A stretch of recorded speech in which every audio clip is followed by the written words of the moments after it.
The glass doors didn't just open, they tested her. Aaliyah stepped inside a world of marble and chandeliers, where handbags were guarded like relics and silence carried more weight than words. Her hoodie, her sneakers, her backpackage. Detail marked her as someone who didn't belong. Whispers followed, stares sharpened, and the word shoplifter cut the air before she'd touched a thing. But what happens when a girl they try to erase refuses to disappear, instead turns their rejection into the very fuel that will one day make her unforgettable? Before we continue with this story, make sure to subscribe to the channel as we have a special story that'll be released soon. The glass doors swung open with a slow, heavy grace, the kind meant to welcome customers into a world of chandeliers. Perfume and silence polished so clean it felt untouchable.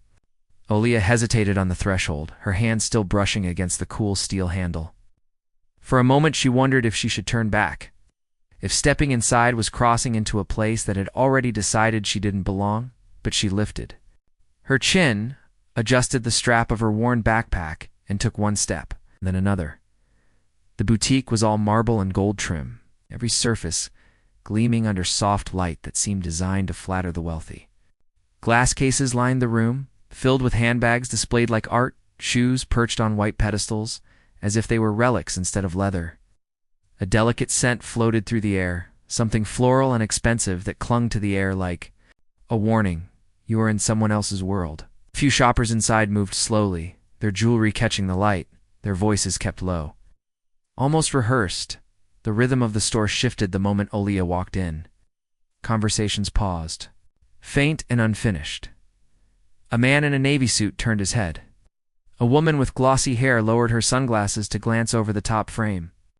The sound of her sneakers against the marble echoed far louder than it should have, each step a reminder that she wasn't supposed to make noise here. Aaliyah tugged at the sleeve of her gray hoodie, trying to make it look smaller, tighter, less noticeable. Her shoes, once white, now scuffed and creased, squeaked faintly with every movement. She could feel the weight of it all pressing on her. Behind the counter, a saleswoman stiffened. She was tall, her hair pulled tight into a bun, her suit jacket perfectly fitted.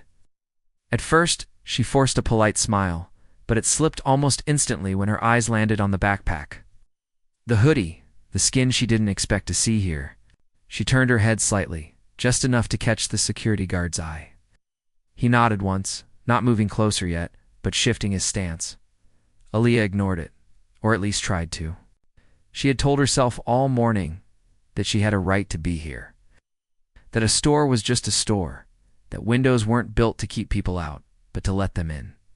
Still, her throat felt dry as she stepped closer to the first display case. A row of handbags sat behind the glass, each one identical except for the color. She leaned forward, her eyes catching on the stitching, the texture of the leather, the precision of the seams. She didn't see price tags or status symbols. She saw craftsmanship, hours of work, the hand that had drawn the first sketch. She lifted her hand and let her fingers hover just above the surface of one bag. She didn't touch it, not really, just let her nails brush against the edge of the display stand. The saleswoman's heels clicked sharply as she crossed the floor. "That's not for you," the woman said, her voice low but cutting. Aaliyah blinked, her hand falling back to her side. "I wasn't pleased," the woman interrupted, her eyes cold now, the smile gone. "If you're not here to make a purchase, I'll ask you not to disturb the merchandise." The words stung sharper than they should have, and Aaliyah felt heat rise in her cheeks. She wanted to say something, anything that she wasn't disturbing anything, that she had every right to look, but her voice caught in her throat. Behind her, the man in the navy suit was still watching. The woman with the sunglasses was whispering now to the person beside her. Their eyes slid back toward Aaliyah, quick and sharp. The way people look when they've already decided what you are. The security guard took one step forward. He didn't raise his voice, didn't make a scene, but the sound of his shoes on the floor was enough. The air grew heavier. Aaliyah clutched the strap of her backpack tighter, knuckles pale against the fabric. She tried to breathe evenly, tried to keep her face calm, but every inch of the boutique seemed to close in. The handbags gleamed under the lights. The glass reflected her faintly hoodie. sneakers skinned. All she could see was the contrast.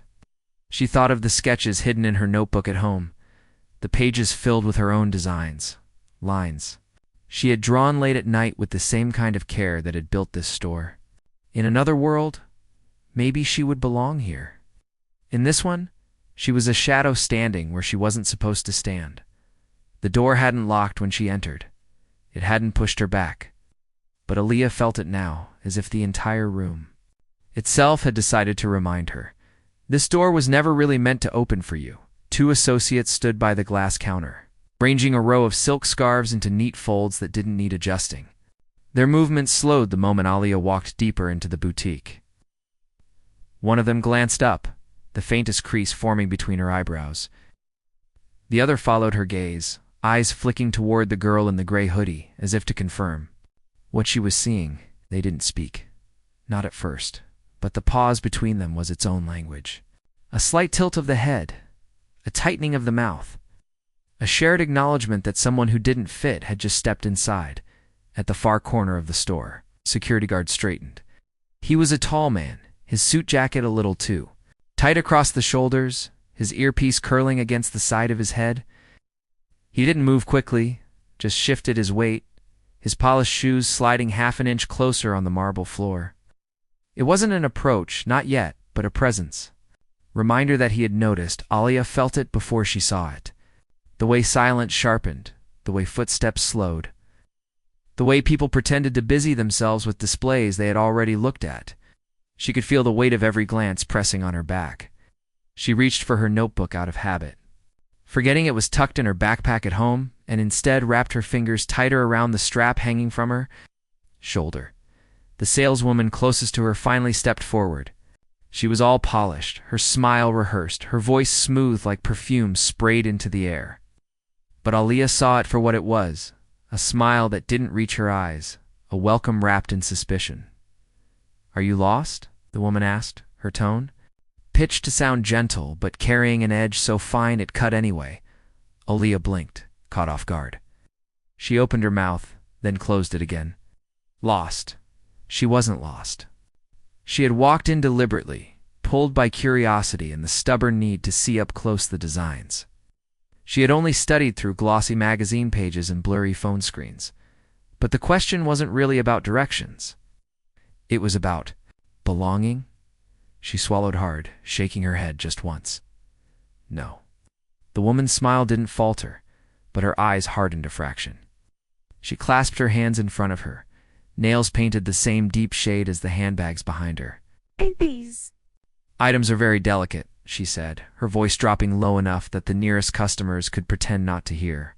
"We ask that people handle them carefully, or better yet, only with assistance." Aaliyah nodded again, even though she hadn't touched anything.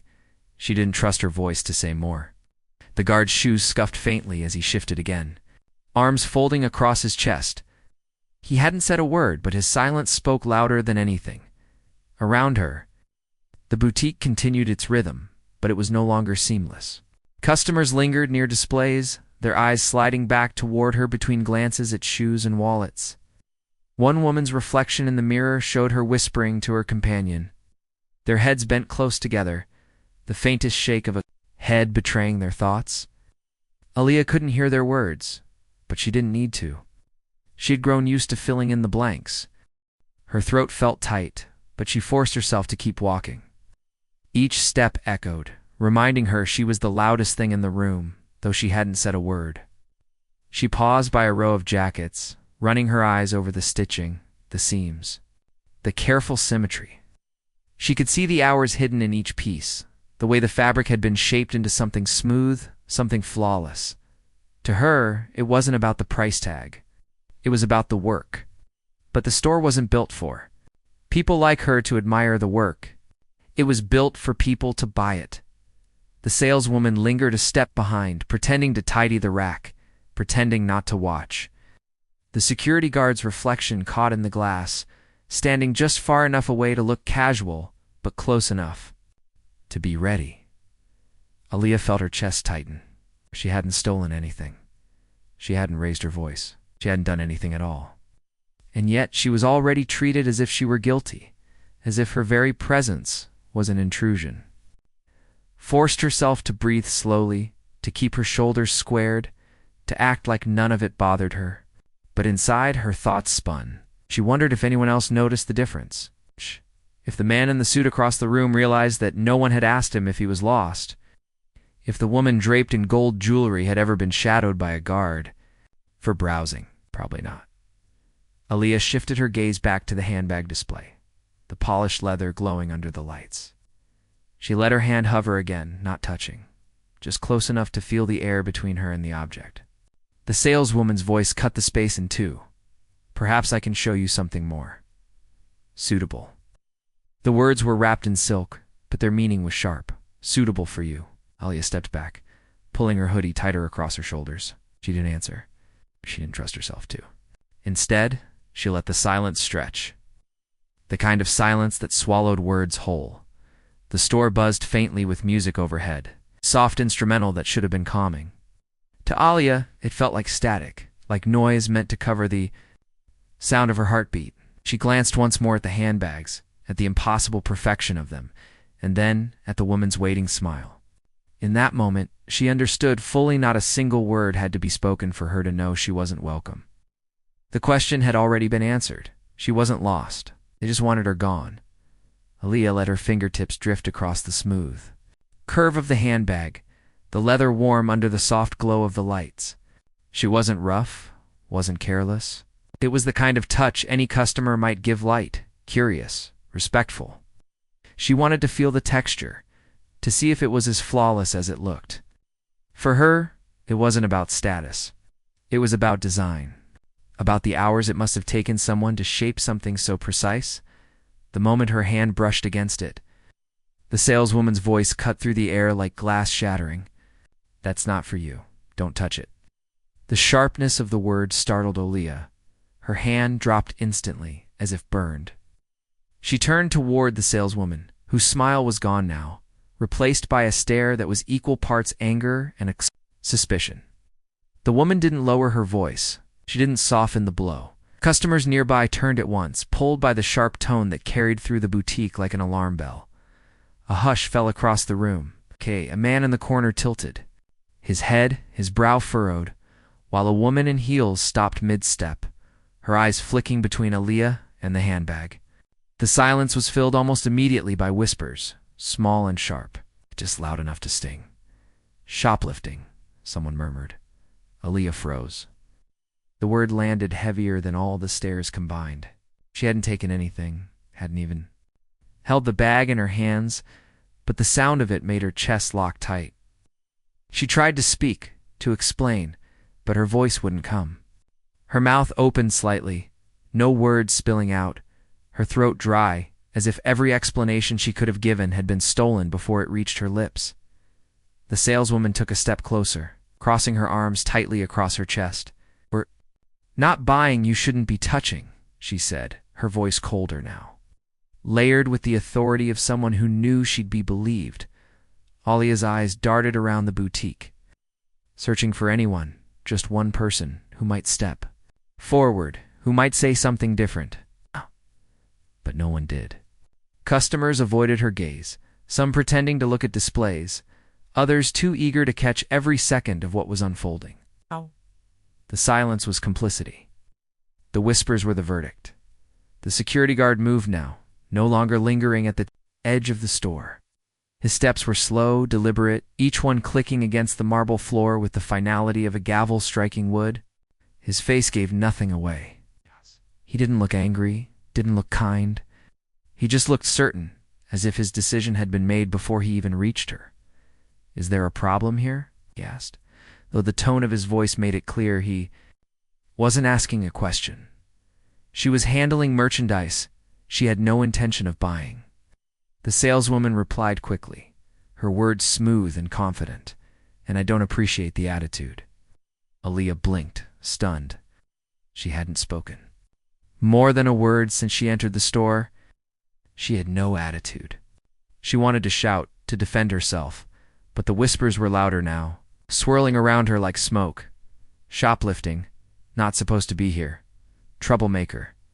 The guard nodded once, as though the explanation was enough. His presence loomed larger.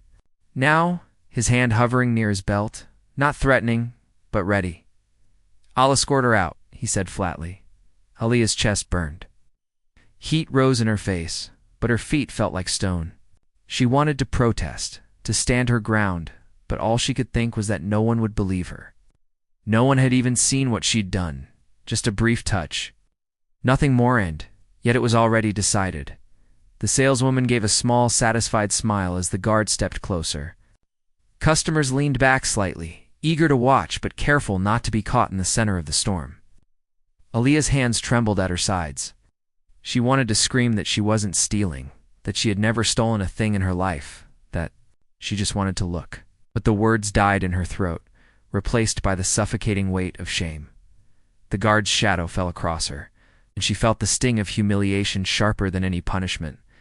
It wasn't just about being asked to leave. It was about being branded, being seen as something she wasn't. A thief. An intruder. Someone unworthy of even standing inside the polished walls of this place. As he gestured toward the door, the whispers didn't stop. If anything, they grew bolder, safer now that the scene had turned official. Aaliyah walked stiffly, her eyes fixed on the ground, the marble floor blurring under her feet. She heard laughter, quiet but cruel, the sound of someone amused by her humiliation. Her throat tightened, but she forced herself not to cry. She wouldn't give them that.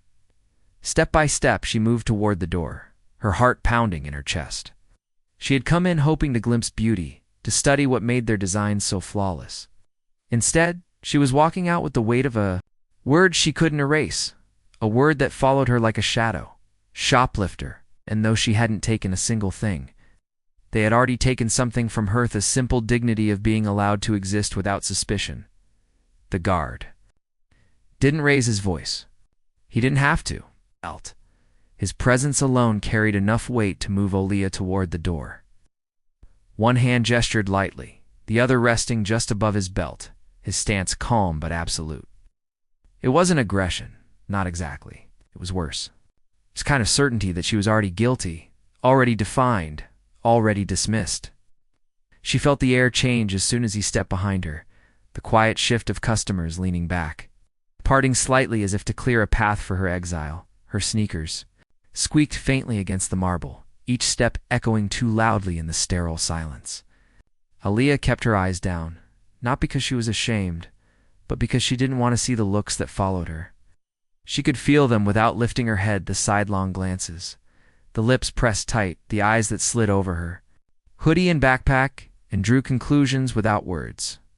No one reached for their phones, no one asked a question. They simply watched, silent witnesses to her humiliation, complicit in the theater of her removal. The saleswoman stayed near the display, arms folded across her chest, her expression satisfied. She didn't need to say another word. The damage was already done.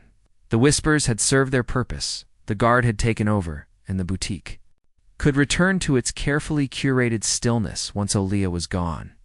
Aaliyah's chest burned, each breath heavier than the last.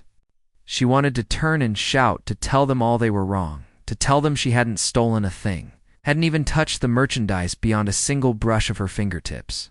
But the words never came. Ow. She knew, deep down, that it wouldn't matter. Her voice wasn't the kind they listened to here. In this place, the evidence wasn't needed. The accusation was enough. A woman in a fitted coat adjusted her sunglasses and whispered to her companion, their heads leaning close as Aaliyah passed. A man near the counter coughed into his hand, not out of discomfort, but as a way of masking his smirk. Every detail lodged itself into Aaliyah's memory, the way people leaned just far enough away from her. As if guilt were contagious, the way no one dared to challenge the decision unfolding in front of them. They didn't see a girl. They saw a problem being removed. The guard stayed a single step behind her, close enough to press her forward, far enough to keep from touching her.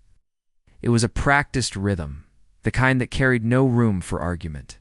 He didn't need to shove or bark orders. His silence spoke louder than anything. He walked as if this scene was inevitable, as if he had performed it 100 times before. And Aaliyah was just another face to escort out. The glass doors loomed ahead, taller than they had seemed when she entered, shining under the chandeliers. Glow, they felt less like an exit and more like a wall, one she hadn't realized existed until now. She thought of the moments before, when she had first stepped in, her heart full of curiosity, her eyes full of awe at the designs around her. That had lasted only seconds before the stares reminded her of the truth. Her reflection appeared faintly in the glass as she approached. The hoodie, the backpack, the scuffed sneakers, every detail marked her as out of place against the gold. Trim and polished marble. She held her breath as the guard reached past her, pushing the door open with a firm, steady hand. The sound of the hinges filled the silence. No one spoke. No one moved to stop it. A gust of colder air rushed in from the street, carrying the smell of car exhaust and city pavement. Breaking the boutique's manufactured perfume, the guard didn't touch her. He didn't need to. His eyes told her everything. Keep walking. Don't resist. Leave this world behind. And so she did. Her foot crossed the threshold, and the door began to close behind her. She felt the weight of it in her bones, the finality of that heavy glass sealing her out. On the other side, the boutique would return to normal, voices low, perfumes lingering, handbags gleaming under the lights. Inside, she would become nothing more than a memory, a warning, an unwelcome interruption quickly erased. Outside, the street was louder, harsher. The sounds of engines, footsteps, and voices collided around her. She stood still for a moment, her chest tight, her hands trembling slightly as she clenched the straps of her backpack. She turned her head just enough to see the glass reflect, her back at herself. Her image was blurred by fingerprints in the glare of sunlight, but it was still hers, darker. Out of place in the polished frame of the store behind her, the door clicked shut with a muted thud, and the sound echoed, inside her as much as outside. It wasn't just the end of a shopping trip. It was the door closing on the idea that she could ever walk in without being judged, without being accused, without being reminded that people like her weren't meant to belong. She stood there for another breath, then another, the cold air, prickling her skin, before turning slowly toward the street. The world of marble and chandeliers was gone. She had been cut out of it as cleanly as scissors against paper. No one inside had cared enough to stop it. The door sealed shut behind her, heavy glass cutting her off from the air-conditioned. Silence of the boutique. The sound lingered in her ears, final and cold, louder than it should have been. Aaliyah stood still on the sidewalk, her sneakers planted against the uneven concrete. The city's noise rushing to fill the space the store had rejected her from. Cars honked in the distance. People walked past in quick strides, arms swinging, with shopping bags, conversations floating like smoke. None of them noticed her. None of them cared. She could have disappeared right there, and the street would have kept moving as if she'd never stood still. She shifted her weight and turned, her eyes to the glass wall of the boutique. The reflection stared back at her, muted by glare, distorted by smudges, but clear enough. The hood of her sweatshirt was pulled up now, half covering her face. Her eyes were lowered, her backpack hung heavy against her shoulders, its strap digging into her collarbone. She looked small compared to the tall glass, a shadow pressed against a polished surface. She didn't cry. No. The tears pressed close, hot and heavy in her chest, but she refused to let them fall. Crying would mean they had taken something from her. Crying would mean they had won. Instead, she stared harder at the reflection, forcing herself to take in every detail. She memorized the curve of her shoulders, the lines of her hoodie, the way her hands curled into fists inside the kangaroo pocket. She let the image burn into her memory because she knew one day she'd need to remember this moment. Not to wallow in it, but to use it. Behind the glass, she could still see faint shapes, moving customers drifting from display to display, sales. Associates gliding across the floor, the security guard returning to his post. They were already forgetting her. She had been erased in seconds, folded back into the rhythm of their perfect world. And yet here she was, still standing outside, frozen in front of their spotless facade. Aaliyah pressed the toe of her sneaker against the ground, scratching the rubber sole against the concrete. The sound was harsh, ugly, the opposite of the muted elegance inside. She liked it. It was real. She let the noise fill her ears and glanced back at her reflection. The girl in the glass didn't look fragile. She looked steady. Worn? Yes. Bruised by humiliation? Yes. But unbroken. She whispered under her breath, not words anyone else could hear, not even words she fully formed. Just a rhythm, a promise to herself. She would not forget this. She would not let it dissolve into another memory of being dismissed. This moment would stay.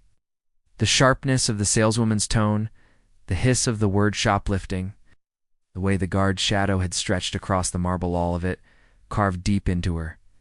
A gust of wind swept down the street, tugging at her hood, pushing strands of hair across her face. She let it stay there, strands sticking to her lips, her eyes still fixed on the glass. She studied the girl inside the reflection as if she were a stranger, someone she might meet again in the future. That girl looked tired, but there was something in her eyes, even lowered, even weighed down. A glint, a refusal. She lifted her head slightly, just enough to see herself more clearly. The city's reflection layered itself over her image, cars flashing by, people moving in streams, and she realized that the world would never stop to let her be seen. She would have to force it. She would have to build something so undeniable that no one could pretend she wasn't there. Her backpack shifted as she adjusted her shoulders, and the weight of it reminded her of what waited inside her room at home, her sketchbook. Pages bent at the corners, filled with drawings that no one had ever valued except her. She thought of the old sewing machine tucked against the wall, its needles stubborn, its rhythm shaky, but faithful. The boutique had shown her its polished walls, its cold perfection, its certainty that she didn't belong. But her reflection had shown her something else, that she was still standing, that she was still here. Aaliyah reached up and tugged the hood tighter around her face, blocking out the glass for just a second, then let it fall back into place.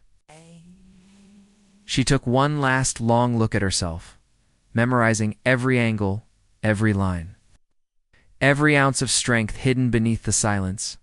Then she turned away from the boutique and began walking down the street, her sneakers tapping against the concrete in a rhythm that matched her heartbeat.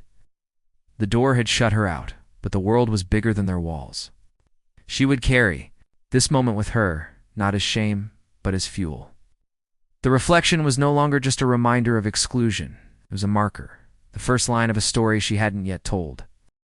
The sidewalks on her side of town told a different story than the polished marble she had just left behind. They were cracked, uneven, littered with gum stains and weeds sprouting through the gaps. The air smelled not of perfume but of fried food wafting from corner stalls, the tang of exhaust, and the sharp bite of detergent spilling from the laundromat vents. Aaliyah walked with her, who'd still pulled tight, her backpack heavy on her shoulders, her sneakers scuffing against the concrete that seemed to hold the imprint of years of people just like her, passing back and forth without notice. The city shifted here, not far in miles, but distant in meaning.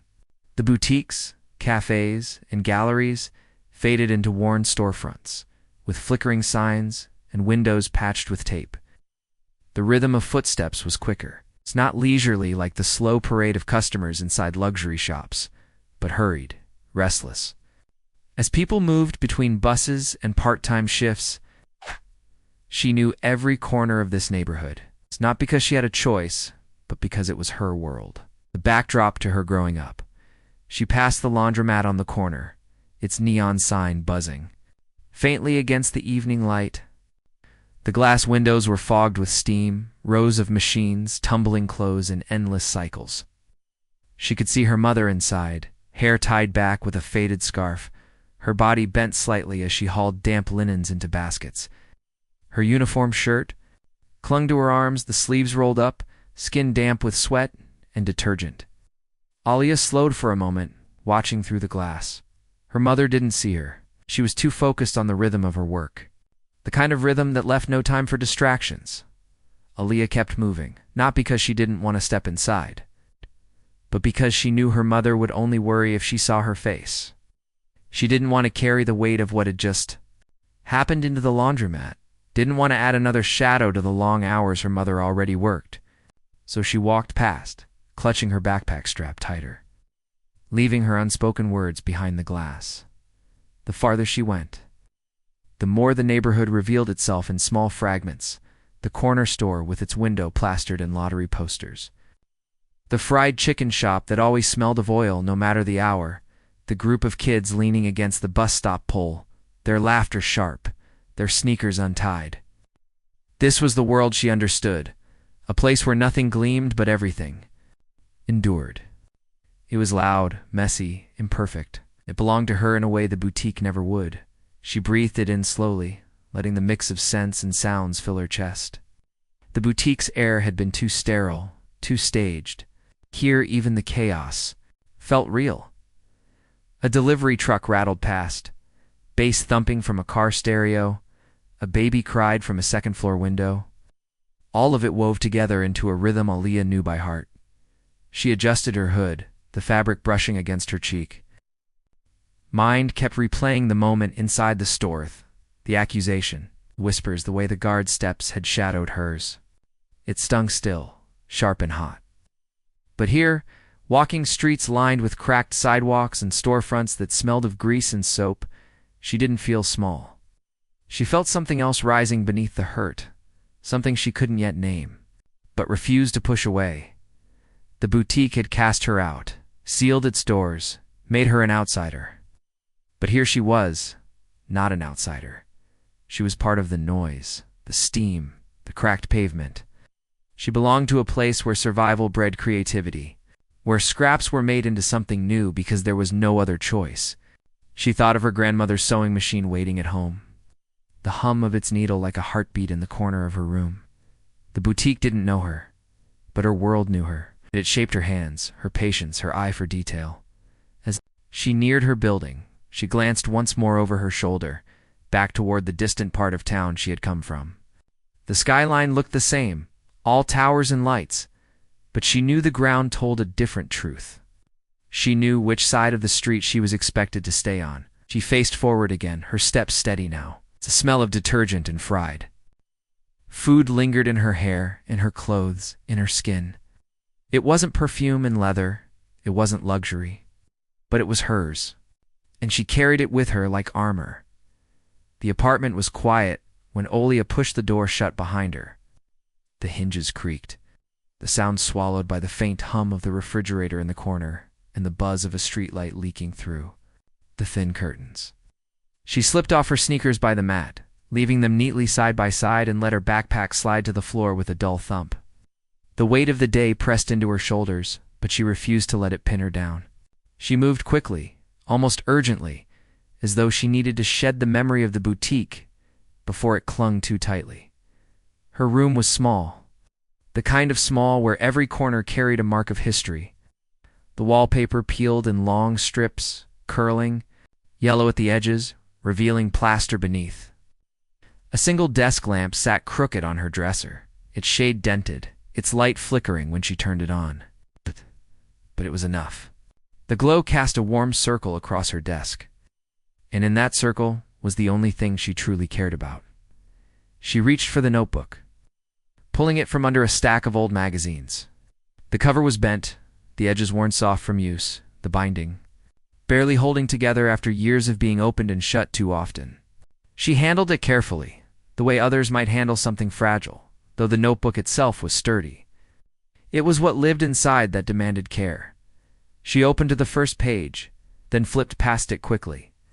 She knew those designs by heart: dresses sketched in graphite, coats outlined with firm lines, handbags shaded to show texture. Each drawing carried not just an idea, but the weight of long nights bent over her desk, of staring at seams in thrift store clothes and imagining how they could be something more. She turned to a page near the middle, where the pencil strokes were darker, sharper, full of the energy she had poured into them after a long day. A jacket with an asymmetrical zipper, a pair of boots stitched with laces running like veins. Bag wide enough to hold more than luxury would allow, but sleek enough to feel powerful. Her hand traced over the lines as if touching the page could bring the designs to life. She remembered where each one came from, an idea sparked by the shape of a stranger's coat on the bus, the pattern of tiles in the laundromat, the curve of a lamppost casting light on a rainy night. Nothing in her world was wasted. Every detail became a possibility. She flipped again, faster this time, the pages whispering against her fingers. The book was heavy with more than sketches. It was proof. Proof that she didn't just dream of. Clothes, she built them line by line, fold by fold, her pencil carving fabric out of paper. She had taught herself to draw shadows so a sketch looked three-dimensional, to mark tiny notes in the margins about the stitching, the fabric she imagined, the hours it might take to sew. No one had taught her these things. There were no textbooks, no lessons. She had pieced it together the way her grandmother pieced fabric slowly, carefully, until the scraps became whole. She paused at one page. A dress with flowing lines, its hem angled and bold. In the margin she had written 2 words.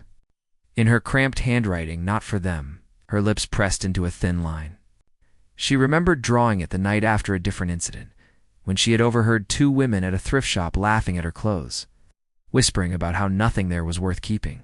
She had gone home, pulled out her pencil, and created something beautiful from what they would have thrown away. The lamp buzzed, its light dimming before flaring bright again. Aaliyah leaned closer, her eyes scanning every detail, her heart slowing. In this space, she didn't hear the saleswoman's voice, didn't feel the guard's shadow at her back. In this space, she was more than a girl in a hoodie.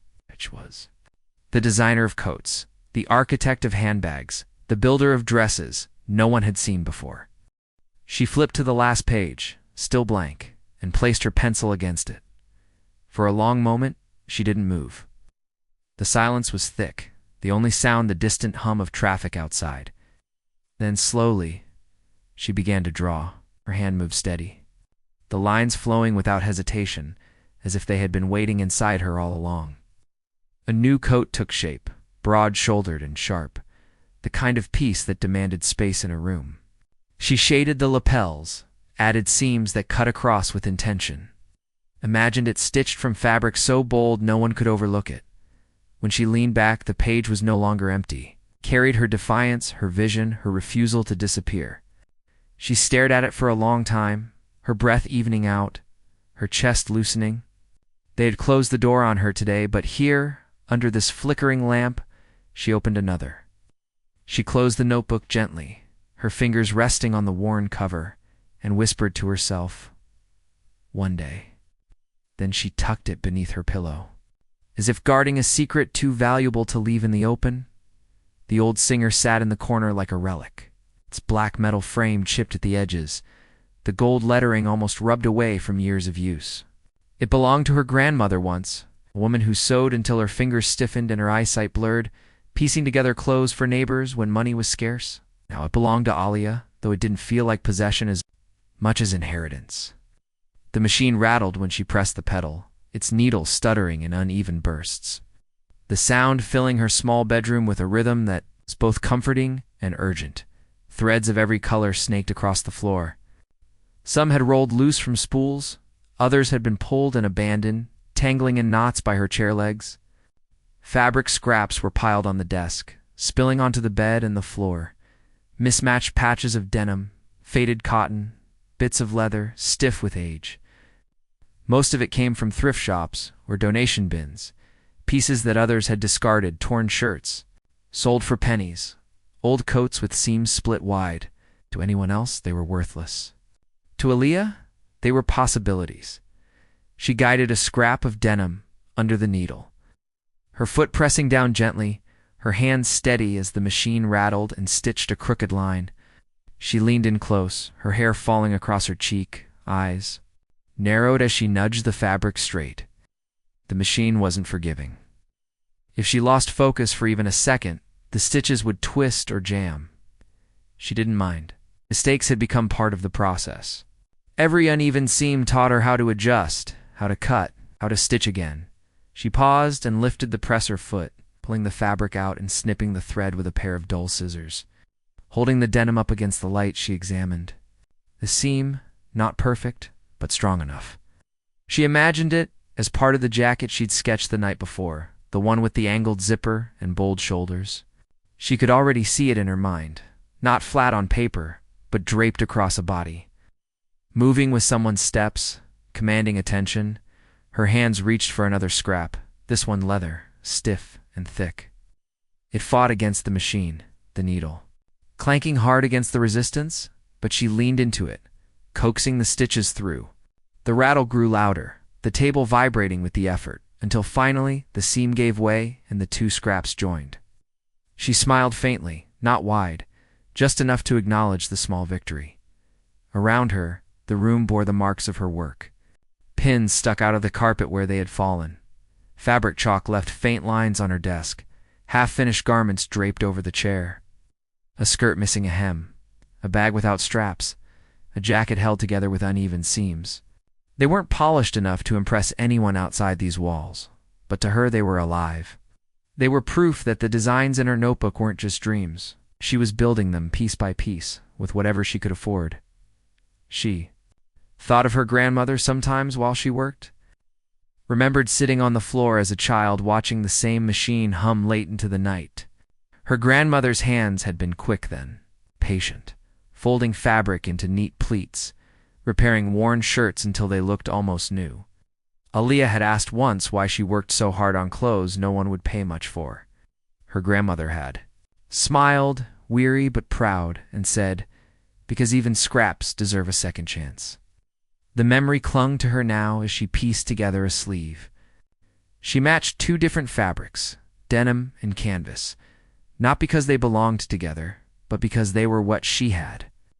The machine clattered and groaned as it forced the threads through, leaving a seam jagged but holding, and laid it across her lap, imagining it attached to the body of the jacket. It looked strange, mismatched, but bold. Exactly what she wanted. Hours slipped by unnoticed. The lamp on her desk dimmed to a dull glow, the only light in the room, casting long shadows across the walls. Still she worked, her hands moving automatically, her mind balancing between the sketchbook in her head and the fabric in her lap.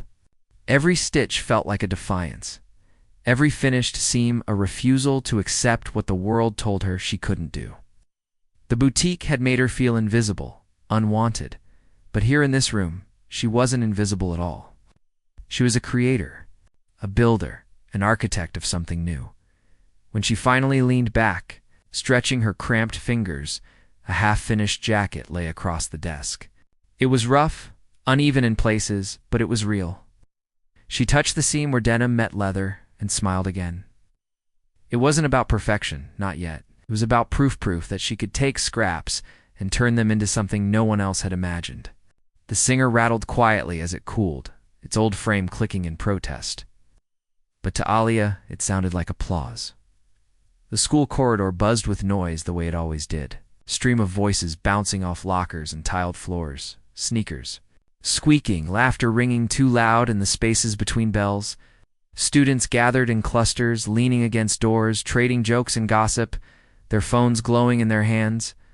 The glow was what caught Aaliyah's eye every time, bright screens filled with images of handbags, shoes, belts, all plastered with logos that seemed to matter more than the designs themselves. Luxury brands scrolled beneath their fingers as if they were endless, like dreams they could touch with just a swipe.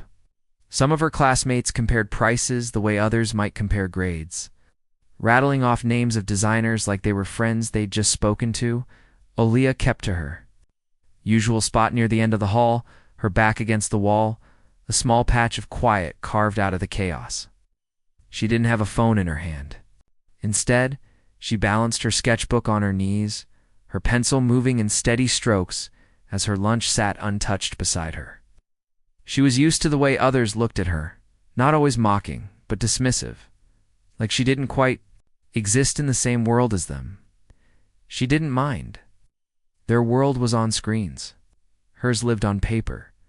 Her eyes flicked up briefly when one of the girls across the hall laughed, holding up her phone to show off a new pair of heels from a brand Aaliyah had only ever seen in magazines. The girl's voice rose above the noise. "Can you imagine wearing these to prom?" Her friends gasped and leaned in close, admiring something none of them could afford, but all pretended they might one day own. Aaliyah's pencil pressed harder against the page. shading the curve of a jacket sleeve. She wasn't sketching their shoes or their handbags. She was sketching her own a piece that didn't belong to any store or catalog. She drew it bold, sharp lines running down the page, seams angled in ways the glossy ads never dared to show. She added details only she would notice.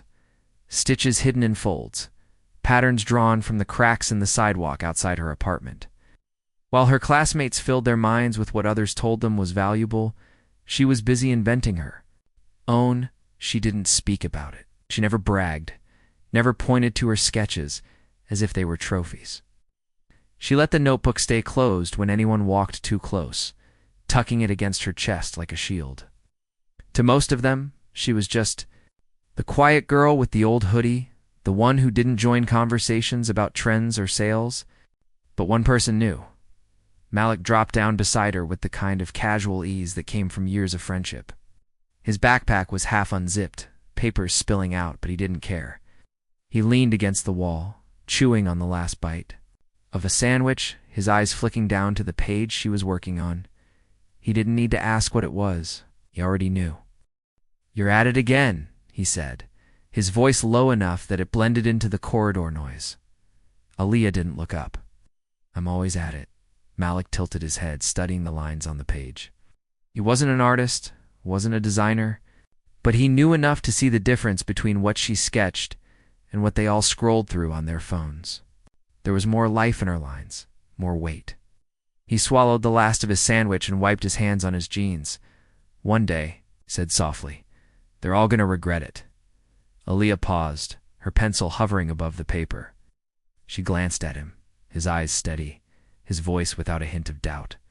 For a moment she let the words sink in. Let them carve a space in her chest where the sting of rejection still sat from the boutique. Regret. She thought about the saleswoman's voice, the guard's silent judgment, the customers who whispered. She thought of the laughter that always followed when she walked past students with bags that cost more than her family's rent. Maybe, she murmured, going back to her lines. She wasn't ready to say more. She wasn't ready to believe it fully. But Malik did, and that was enough for now. The bell rang, sharp and sudden, scattering the clusters of students. Phones slipped into pockets. Laughter cut off mid-sentence. Aaliyah closed her notebook, slipping the pencil into the spiral binding, and stood. Malik slung his backpack over one shoulder, giving her the kind of grin that always carried more faith than she had in herself. As they walked together down the corridor, she could still hear the echoes of her classmates talking about handbags and heels. But in her hand, pressed against her chest, was something none of them had: a sketchbook filled with pieces that hadn't yet existed. She tightened her grip, holding it close. Malik was right. One day they'd regret overlooking her. One day, when her designs no longer hid in notebooks, but stood in windows taller than the ones that had shut her out. They would remember the quiet girl in the corridor who never said a word but built entire worlds with a pencil. The bulletin board outside. The cafeteria was usually cluttered with the same things: lost pet posters, tutoring offers, church youth, group announcements, flyers for part-time jobs at the corner store or the fast food place across town. Students barely glanced at it most days, too busy hurrying past with phones in their hands and earbuds in their ears. But that morning, something new had been pinned to the center, a sheet of paper brighter than the rest, its bold black letters. Catching the light, Aaliyah noticed it as soon as she turned the corner. The crowd in front of the board had thinned after the bell, and only a couple of kids lingered nearby, laughing at a meme on someone's phone. She slowed her steps, her eyes drawn to the flyer. Across the top, in wide block print, were the words, "Youth Design Showcase submissions open" beneath it, smaller but no less sharp. The promise? The winner's collection will be displayed at the annual local fashion expo. Her stomach flipped once, knot forming tight in her chest. She read the words again, slowly this time, making sure they didn't change. A showcase. Open submissions. Chance for someone like her, someone who didn't have connections or name brands or glossy portfolios, to show what they could do. The page listed deadlines, requirements, and a small note about sponsorships for materials. It didn't say anything about needing money up front. It didn't say anything about needing a last name that carried weight. It was, at least on paper, open, She stood still, staring, while students walked past without a second glance. The sound of laughter, sneakers squeaking, lockers slamming shut, filled the hallway, but all she could hear was the beat of her heart pounding in her ears.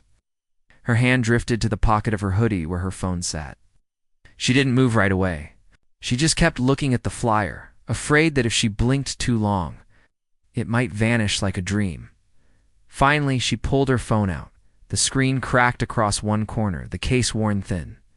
She raised it quietly, angling it just enough to snap a photo before slipping it back into her pocket. She didn't tell anyone. She didn't reach for Malik, who was probably just down the hall. She didn't say a word to the students laughing beside her. The moment felt too fragile, too private. She wanted to keep it hers, at least for now. She walked away slowly, each step heavy with thought. A fashion expo, her designs not hidden. In a notebook, not draped half-finished across her bed, but on display for others to see. She imagined her sketches blown into life, her jackets hanging on racks, her handbags sitting under lights that didn't judge who touched them. The thought scared her as much as it thrilled her, because if she tried, if she put herself into it fully, there was a chance of rejection. There was always a chance. Her mind returned to the boutique, to the sound of the saleswoman's voice, cutting through the air, to the guard's shadow hovering over her. Those people had dismissed her before she even spoke. Would the judges of this showcase do the same? Would they see something more than the hoodie, the scuffed sneakers, the lack of money? She tightened her grip on the strap of her backpack. That night, back in her room, the flyer's words stayed with her. The peeling wallpaper and the rattle of her grandmother's old sewing machine surrounded her as she sat at her desk. Her notebook open, she flipped through page after page of designs, her pencil tapping lightly against the edge. Each sketch carried a piece of her fragments of her world stitched into fabric lines. But which ones were strong enough to carry her dream outside these four walls? Which ones could stand under the bright lights of an expo without collapsing? Under scrutiny, she thought about the fabrics she didn't have, the materials she couldn't afford. She thought about the thrift store scraps piled in the corner. Denim patched with canvas seems too rough to pass as professional. But then she thought of her grandmother's voice. Even scraps deserve a second chance. She looked down at her designs again. They weren't scraps. They were stories. Stories sewn from sidewalks and laundromats and corners of the city no one else looked at. Aaliyah pulled her phone back out and opened the photo she had taken, the flyer glowing faintly on the cracked screen. Her finger hovered over the delete button for a second, fear gnawing at the edges of her resolve. But she locked the phone instead and slid it under her pillow. Da-da-da-da-da. The photo stayed. The chance stayed. She leaned back in her chair, staring at the half-finished jacket draped across the sewing machine. The stitches weren't perfect, but they were hers. For the first time, she felt the weight of possibility pressing against her more than the weight of rejection. Quietly, almost like a secret, she whispered to the empty room, "Maybe this is it." Her words faded into the hum of the city outside, but she didn't take them back. She opened her notebook to a blank page, picked up her pencil, and began sketching again. The showcase was no longer just a flyer on a bulletin board. It was a deadline, a chance, a door she might step through if she dared. And Aaliyah had already learned one thing: doors didn't always open for you. Sometimes you had to build your own. The hum of the old singer filled the apartment, uneven but steady, like a heart that refused to quit.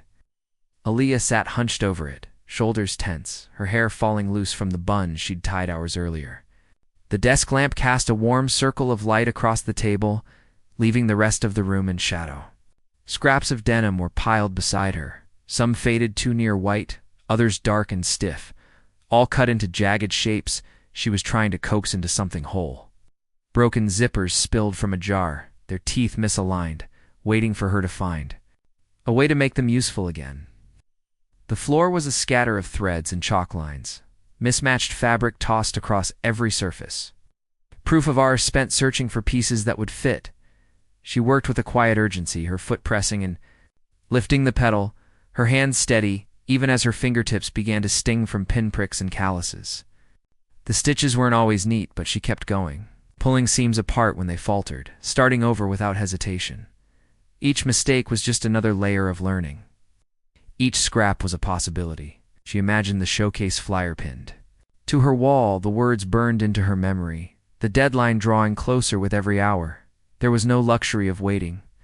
Every night had to be work. Her notebook lay open on the desk, pages curling at the edges, filled with sketches she glanced at between seams. Jackets with bold shoulders, skirts that angled like broken glass, bags shaped from sturdy lines that carried more defiance than elegance. She tried to bring them to life with what she had, cutting thrift store scraps into patterns no one else would think to try. She stitched denim to canvas, leather to cotton, daring the fabrics to hold together. Sometimes they did. Sometimes they didn't. But even when a seam tore, or the fabric puckered, she refused to throw it aside. She would rework it until it stood, until it carried the shape she had drawn. The hours slipped away, uncounted. Outside the city quieted. Traffic thinning until only the occasional rumble of a bus or the bark of a dog cut through the night. Inside, the singer rattled on, a companion to her determination. Her hands moved on instinct, cutting, folding, pressing, stitching, her body swaying slightly with the rhythm. Her back ached, her eyes blurred, but she didn't stop. She couldn't. The door to her room creaked softly, and her mother's face appeared in the crack. She stood there for a moment, watching her daughter bent over the machine, the lamplight, catching the sharp angle of her cheekbones, the stubborn set of her jaw. Her mother's eyes softened, lined with worry. She had seen Aaliyah work like this before, but never with this intensity, never with this quiet fire that seemed to consume her whole baby. Her mother said softly, careful not to break the rhythm of the machine. "It's late." Aaliyah didn't look up. "I know."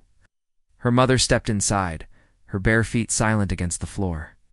She glanced at the piles of fabric, the half-finished garments draped across the chair.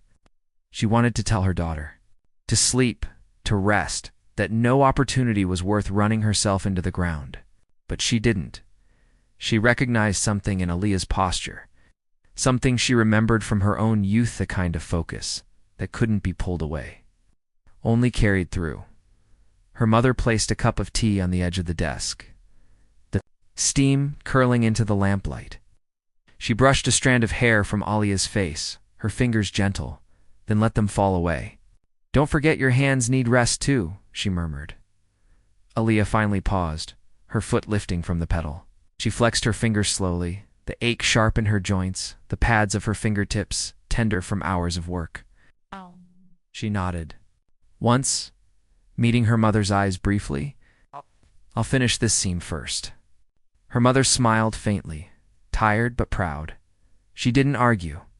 She simply nodded and stepped back toward the door. Before leaving, she looked once more at the jacket forming under her daughter's hands. Mismatched fabrics, stitched into something. Knew she saw not just scraps, but ambition. Quietly, she closed the door, leaving Aaliyah to the glow of the lamp and the sound of the rattling singer. The night stretched on. The tea cooled untouched. Aaliyah kept stitching, piecing together her collection from nothing but scraps and stubbornness. Her body ached, her eyes burned, but each finished seam felt like a victory, each shape that emerged from the chaos. A reminder that she was building more than clothes. She was building proof that she belonged. Proof that the girl they had tried to push out of the boutique could create something stronger than their rejection. When dawn crept in, pale light bleeding through the thin curtains, the singer finally fell silent. Aaliyah sat back in her chair, her hands trembling, her body slumped with exhaustion. Across the desk lay the beginnings of her collection, jackets rough around the edges, skirts not yet hemmed, bags missing their finishing touches. Imperfect. Unfinished but alive. She let her fingers rest on the fabric, breathing out slowly. The long night had passed, and though she hadn't completed everything, she had proven to herself that she could make something out of nothing. That was enough to keep her going. The needle drove up and down with a steady clatter, the old singer rattling against the wooden desk, as if it too felt the urgency in her hands. Aaliyah guided the fabric forward, pushing a stubborn seam of canvas against denim, her jaw tight, her shoulders hunched. Every stitch pulled her back to that moment in the boutique, the words still lodged in her chest like splinters. "That's not for you. Don't touch it." The saleswoman's tone echoed with every pass of the thread, sharper than the needle itself, louder than the machine's hum. She pressed the pedal harder, the machine groaning with the speed, the stitches racing forward, crooked but strong. She didn't stop to correct them. Her pulse matched the rhythm, her mind locked on the humiliation of standing in that room full of strangers, accused without evidence, escorted out as if she had committed a crime. She could still feel the burn in her cheeks, the weight of eyes. Watching her walk toward the door, silent verdicts passed without a word of defense. Now, each seam was her argument, her rebuttal. Every line of thread was a refusal to disappear. The world had tried to erase her in silence, in whispers, in a single heavy door shutting her out. But here, in this cramped bedroom with peeling wallpaper, she was stitching herself back in. Wasn't making perfect clothes. She was making proof that she existed, that her hands could turn scraps into something no saleswoman could ever take from her. She remembered how it felt to stand outside the glass afterward, staring at her reflection. Hood pulled up, eyes lowered, backpack heavy against her shoulders. She had memorized that image, the girl no one saw, the girl pushed out. Now she stitched for her too. The seam she pressed flat with her fingers wasn't just fabric, it was a vow that the reflection would change, that one day she would see herself not blurred in glass, not framed by exclusion, but standing in the open, designs of her own making on display. Her hands ached as she tugged at the fabric, forcing a broken zipper into place. It resisted teeth. Bent, the metal stiff, but she kept working it until the teeth aligned enough to pull shut. She imagined the zipper was a door, one that had closed in her face. Now under her fingers it yielded. It wasn't smooth, but it worked, and that was enough. The singer's motor whined under the strain. She eased it, then pressed again, pushing the machine just to the edge of what it could handle. Her grandmother's voice flickered in memory, calm and patient, reminding her to guide fabric with care, not force. But Aaliyah didn't want patience now. She wanted defiance. She wanted the stitches to bite, to hold with a strength that came from anger as much as craft. She leaned back for a moment, brushing a stray thread from her cheek, and looked at what lay across the desk. A jacket, rough but unmistakable in shape. The sleeves joined unevenly, the seams thick with overlapping stitches. It wasn't polished, it wasn't luxury, but it was hers, and it existed because she had refused to stop. Her chest swelled with a mix of exhaustion and fire. The boutique had tried to tell her who she wasn't worthy, unwelcome, invisible. With every piece she pulled from scraps, she told herself who she really was. She wasn't a thief. She wasn't a mistake. She was a designer, and no one in marble-floored stores could take that from her. Her fingers brushed the seam again, lingering. On the rough texture, she thought of the showcase flyer folded in her notebook, waiting. If she entered, if she dared, these pieces might stand under lights, judged not by whispers, but by eyes forced to see. She imagined laying them out, not hiding them, not clutching them like secrets. The thought frightened her, but also steadied her.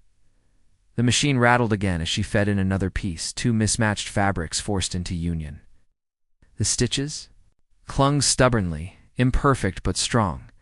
Her body hurt, her hands trembled, but she kept going, because stopping would mean surrendering to the memory of that boutique, letting it define her. She couldn't let that happen. By the time she lifted the presser foot, the room was quiet, except for her breathing, uneven and hard. She held up the piece she'd finished, turning it in the lamplight. For a moment, she saw not just fabric, but a reply written in thread. Not polished, not gentle, but a loud, unbroken voice. Every seam said what she hadn't been allowed to say that day. I am here. I am not leaving. This is for me. The morning of the submission felt colder than the others, though the sun was out and the streets buzzed with the same noise as always. Aaliyah clutched the handles of the plastic bag tighter, her knuckles pale against the strain. Inside folded. As carefully as she could manage were the pieces she had worked on through endless nights, the jacket with seams made from denim and canvas, the skirt stitched from scraps, the handbag pieced together with leather patches too stubborn to lie. Flat, they didn't rest in garment bags. They weren't hung neatly on padded hangers. They sat crinkled in a bag that had once carried groceries, the kind of bag she'd pulled from under the sink, 'cause it was all she had. When she reached the community center where submissions were being collected, the sight stopped her cold. The sidewalk outside was dotted with vans, sleek cars, and parents unloading rolling racks draped with pristine garment bags. Contestants her age or younger in some cases stepped out wearing clothes that already looked like they had been pulled from runway rehearsals. Their portfolios were tucked under their arms, leather-bound edges crisp, as if they had been waiting for this day their whole lives. Aaliyah shifted her weight, clutching the plastic tighter, the thin handles cutting into her palms. She forced herself forward, her sneakers squeaking against the polished floor as she stepped inside. The submission tables stretched across the gymnasium, volunteers checking names off clipboards, tagging pieces, placing portfolios in neat stacks. The room buzzed with chatter and the soft scrape of hangers against metal racks. Aaliyah's throat tightened as she took it all in. To her left, a girl her age wheeled in a rack, draped with coordinated dresses, their colors catching the fluorescent lights. To her right, a boy in a tailored blazer laid out his portfolio, each page glossy, each sketch paired with fabric swatches taped in neat squares. Aaliyah's plastic bag crackled as she set it on the table. The sound drew a few ice-quick glances, sharp enough to sting, but no one said anything. Volunteers didn't sneer or refuse her entry. They simply looked at her with the same polite neutrality they gave everyone else. But she could feel the difference. She could feel how her submission stood out, not for its polish, but for its lack of it. She swallowed hard, pushing her notebook from her backpack onto the table beside the bag. Its cover was bent, its pages filled with sketches smudged at the edges, designs drawn late into the night, with hands too tired to be neat. It wasn't leather-bound. It wasn't glossy, but it was honest. Every page carried her world in graphite and ink. The volunteer across the table reached for her form, asking her name. "Aaliyah," she said quietly, her voice catching before she steadied it. She spelled out her last name, the pen scratching it onto the sheet. The volunteer nodded, tagging her bag, flipping briefly through her notebook before setting it aside. Nothing in their expression revealed judgment. They were just doing their job. But Aaliyah's chest still burned, the weight of comparison pressing harder as more contestants filed in with their polished presentations. She stepped back from the table, her hands empty now, her body lighter but her heart heavier. She folded her arms across her chest, lingering near the wall as she watched the others. Some contestants laughed with each other, their confidence loud and effortless. Parents hovered close, offering encouragement, adjusting collars, smoothing hair. Aaliyah stood alone, her hoodie hanging loose, her sneakers worn, her silence deeper than the noise around her.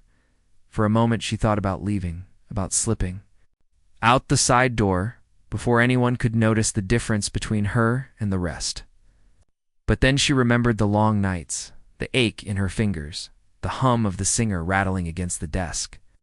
She remembered her mother's quiet footsteps at the door, the tea left untouched on her desk while she worked. She remembered the boutique, the words that still cut sharp. "That's not for you." Every seam she had stitched since that day had been her answer. She couldn't walk away now, so she stayed. She stood still and let her submission sit among the rolling racks and polished portfolios. She let her plastic bag take its place beside the garment bags that gleamed. She let her notebook of smudged sketches rest against the glossy pages of portfolios bound in leather. When her name was called, she nodded once, confirming that her pieces were hers. That was enough. No explanations, no apologies. She didn't need to tell them about the nights she sewed until her fingers ached, or the way she had pieced together fabric from bins no one else wanted. Her work already carried that story, and it seems as she turned toward the exit. The voices of the other contestants swirled behind her, filled with confidence and expectation. She didn't join them. She didn't need to. She had placed her work on the table, and that was the first victory. For now, it was enough to have shown up, to have delivered her pieces even when everything around her told her she didn't belong. The plastic bag crinkled faintly as a volunteer moved it aside to make room for another submission. Aaliyah didn't look back, but she heard the sound, and she let it settle inside her as both a wound and a promise. She had walked into the room carrying nothing polished, nothing perfect, but she had walked in. She had set her work down anyway. And sometimes, she thought, that was the only way to begin. The hall of the community center had been transformed, though its bones still showed. The scuffed wooden floor was covered in rugs, the basketball hoops folded up toward the ceiling.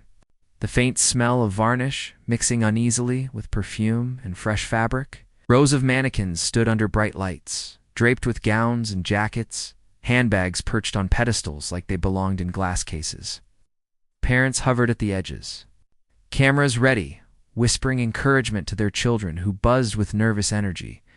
The judges moved slowly through it all, their suits pressed sharp, their clipboards balanced against their arms, pens poised to make notes that could alter the trajectory of a life. Aaliyah stood in her corner, her hands folded together so tightly, her knuckles ached. Her display looked nothing like the others. There were no mannequins, no polished racks wheeled in by assistants. Her clothes hung from thin wire hangers clipped to a portable rack she had borrowed from her mother's coworker. At the laundromat, the jackets sagged unevenly, their seams visible, their fabrics clashing in places where her hands had forced scraps into harmony. The skirt drooped slightly at one side where the hem had fought against her, refusing to sit straight. At the handbag, slouched instead of standing proud. From across the room, her corner looked bare compared to the polished collections that gleamed under the lights. But she didn't move to adjust anything. She stood still, quiet, her notebook pressed to her chest like a shield. She had already decided before she arrived that she wouldn't try to hide what her work was. It was stitched from late nights and stubbornness, from thrift store scraps and broken zippers. It carried her world in its uneven seams. If that wasn't enough, no amount of arranging could save it. The judges glanced her way as they made their slow circle. Their eyes lingered only for a moment before sliding to the next display, their pens not even raised. She could read the thoughts in their faces, the expectation of nothing, the assumption that her work was an afterthought, a filler submission to round out the showcase.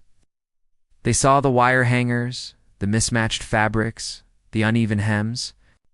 They didn't see the long nights, the ache in her fingers, the way each piece had been stitched against the memory of the boutique door shutting her out. Her chest tightened. But she didn't lower her gaze. She watched them from her corner. Her expression still, her breathing even. Ow. She wasn't waiting for them to change their minds.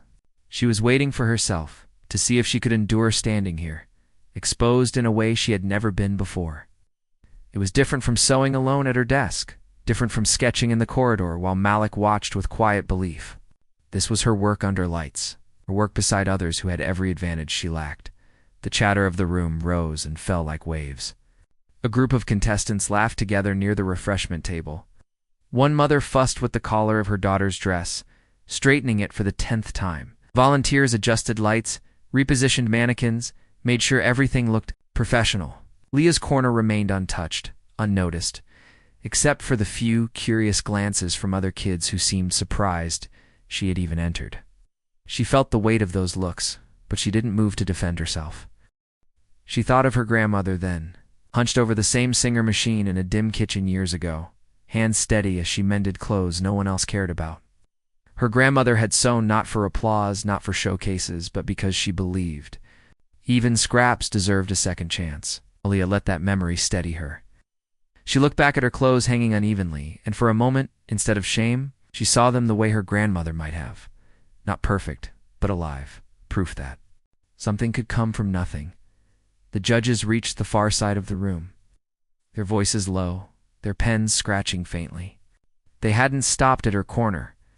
They hadn't asked a single question. She felt the sting of that, sharp and undeniable. But she didn't step forward to beg them to notice. She stayed exactly where she was, notebook pressed to her chest, spine straight. The silence around her display wasn't easy, but it was honest. It was the stage she had been given. She would stand on it without flinching. Minutes stretched into hours, though the clock above the entrance ticked steadily forward. She shifted her weight once, the only movement she allowed herself, as the showcase continued around her like a current she refused to drown in. Somewhere inside, beneath the ache of invisibility, a small ember burned. Every uneven seam, every mismatched stitch, every piece hanging limp on a wire hanger, all carried her defiance. The silence didn't erase it.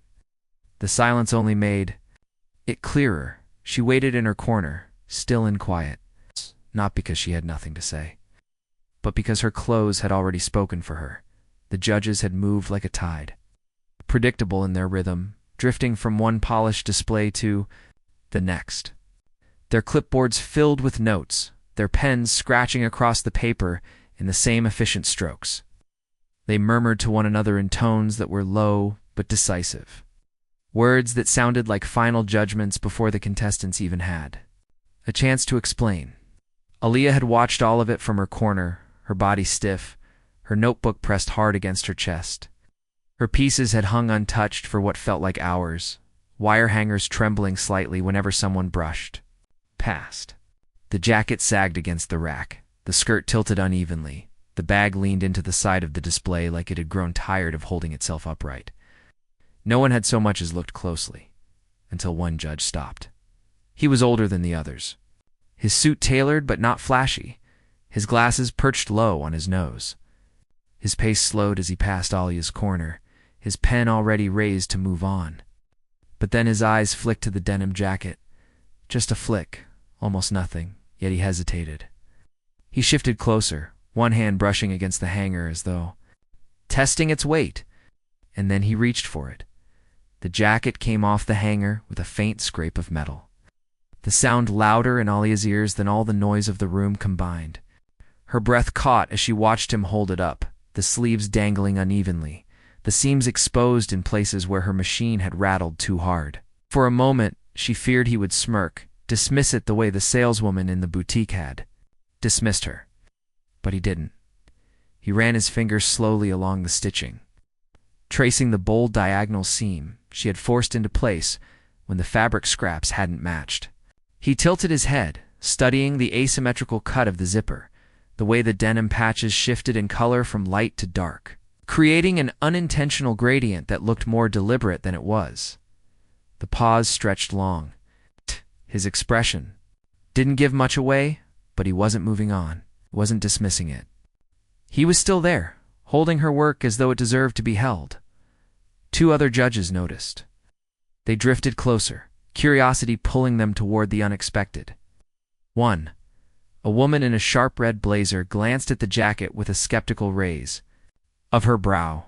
But when the older judge murmured something under his breath, she leaned in, her fingers brushing over the fabric. Her face shifted, not into admiration exactly, but into concentration. The kind reserved for something that demanded more attention than expected. The whispers began then, faint at first, rippling through the rows of contestants nearby. Heads turned toward Aaliyah's corner. Some students craned their necks, others whispered to their parents. It wasn't laughter this time. It wasn't mockery. It was the sound of surprise, the tone of something shifting, even if only slightly. Aaliyah's chest tightened. She gripped her notebook harder, her palms sweating against the cover. She wanted to shrink into herself, but at the same time she couldn't look away. That jacket, the one she had stitched in the dead of night with scraps she'd bought for pennies. The one whose zipper she had ripped out and replaced 3 times until it finally held, was now in the hands of people who had power. People who could decide whether her work lived or died beyond this room. The older judge folded the jacket carefully across his arm, as if considering its weight not just as fabric, but as design. His pen hovered above his clipboard, then dropped a quick line before he looked back at the others. Their conversation was quiet, their heads bent. But Aaliyah caught the words raw, visionary, and unexpected. Her pulse thudded, so hard it echoed in her ears. The whispers spread further now. Students who had ignored her earlier glanced over, eyes narrowing as if seeing her for the first time. Parents leaned toward one another, murmuring with expressions that mixed curiosity and disbelief. Aaliyah kept her face still, but inside something was breaking open, fragile and fierce at once. The red blazer Judge draped the jacket back over, the hanger smoothing it with her palm as though unwilling to let it sag the way it had before. The older man nodded once, his pen scribbling again before he moved on, but their pause lingered in the air, thick and undeniable. Aaliyah exhaled slowly, realizing she had been holding her breath. Her knees felt unsteady, her fingers trembling against the edges of her notebook. She didn't smile. She didn't move. But for the first time since stepping into the hall, she didn't feel invisible.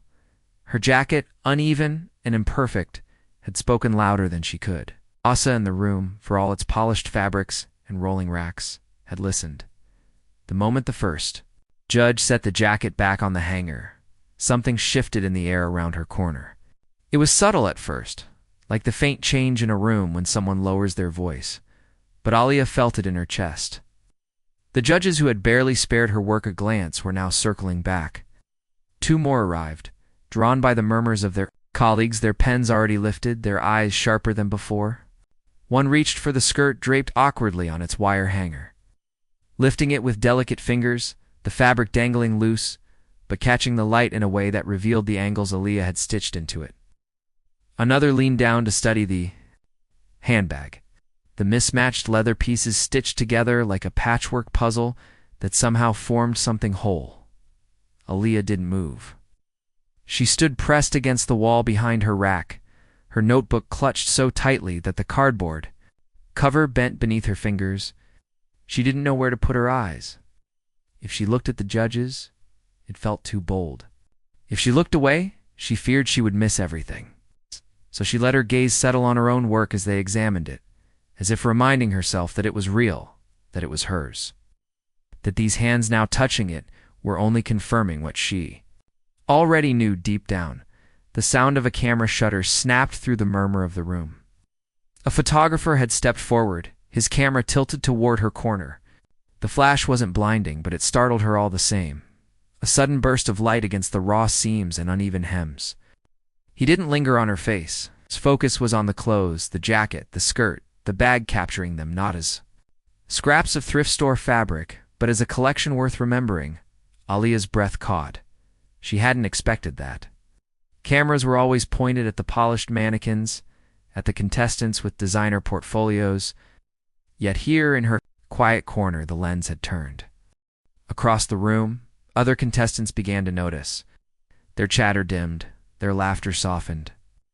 Some stared openly, arms crossed, jaws tight. A boy in a blazer that looked more expensive than her mother's rent narrowed his eyes, watching. As the judges bent their heads closer over her jacket, a girl near the refreshment table whispered something sharp to her mother, who pressed her lips together but kept her eyes locked on Aaliyah's display. The silence was not the comfortable kind. It carried weight, the kind that made people shift uneasily in their shoes, the kind that pressed down on Aaliyah's shoulders even as she tried to stand still. She knew the looks. She had seen them in school corridors, in boutique windows, in the eyes of strangers who thought her hoodie meant something about her worth. Only this time, the looks weren't about ignoring her. They were about acknowledging her, and that, strangely, was heavier. The judges spoke in hushed tones, scribbling notes faster now. One gestured toward the seam on the jacket's shoulder, murmuring the word deliberate, though Aaliyah knew the stitch had been born from necessity, from scraps that refused to align. Still, she didn't correct them. She let them think what they wanted. It was enough that they were seeing it. Not dismissing it, her heart pounded so hard she thought it might show through her hoodie, but she kept her face steady. She didn't step forward. She didn't smile. She didn't dare let herself believe too quickly. All she allowed herself to do was hold her notebook tighter, her thumb tracing the dented spiral binding, a grounding gesture against the storm. Swirling in the room, the camera clicked again, a sharper sound this time. More heads turned. Parents whispered to their children, some with encouragement, others with warning. The contestants who had laughed earlier stood stiffer now, their practiced confidence cracking under the weight of shifting attention. Their eyes flicked from Aaliyah's work to their own displays, as though comparing, as though calculating. She stayed still. She let the attention pass over her like a current, strong and unyielding, but she didn't let it sweep her away. Her body leaned slightly back into the wall, her notebook pressed harder to her chest. She could feel her pulse in her fingertips. The judge's voices blended into the hum of the room, words she caught only in fragments, unexpected composition. Bold choices, unpolished but striking. Every word landed somewhere deep inside her, where the memory of the boutique still lived. That voice, "not for you," still clung like a scar, but here now it was drowned out by new voices. Ones she had never expected to hear. She didn't trust it yet. She didn't let herself exhale too deeply, but she stayed, silent and unmovable, while the eyes turned her way. For the first time, she wasn't being told to leave. She was being made impossible to ignore. The gymnasium felt heavier than it had all morning. The showcase had reached its end, and the air buzzed with the kind of tension that made every sound echo too loudly.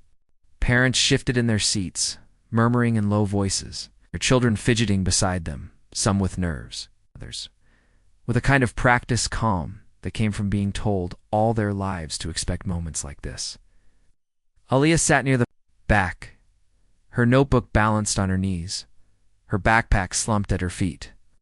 Her display still stood in its corner, her pieces hanging on wire hangers, uneven and raw, but no longer ignored. She had seen the way the judges leaned in, the way the photographer had paused, the way whispers had changed their tone. Still, none of it prepared her for what was about to happen.